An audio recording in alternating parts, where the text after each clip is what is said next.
मोर परिचय होची मुई पुरनागढ़ प्रेसिडेंट पूजा कमिटीर मो ना हूँ एलकुटी सेठी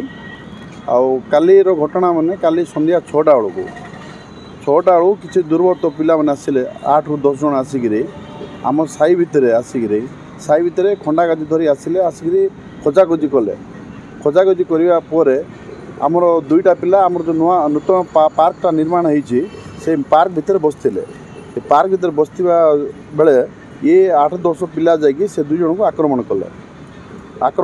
करला पत्थर गोटे ऊपर छेचिबा जाऊले पार्क सामने घर अच्छी सीट्र लेडीज देखिक पाटितुंड करने केते दुर्बृत्त दौड़िक पलैले ता भर 3 जन धरा पड़ते 3 जन धरा पड़ते से 3 जन मध्य गोटे मारणा अस्त्र गोटे धरा पड़ी जोटा कि 1.5 फुट हम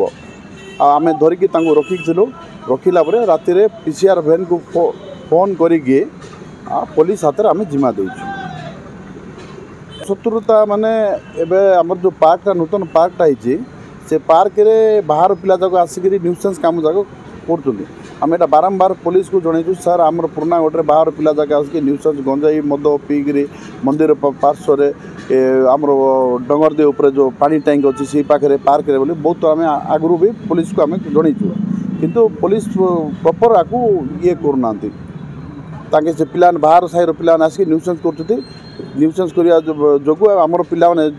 जदि कहते तुम ये आसने न्यूसेंस हो माँ भौणी पार्क रे बुलूँ कहवा जो ये ता भर विभ्राट होकर गंडगोलटा सृष्टि होती।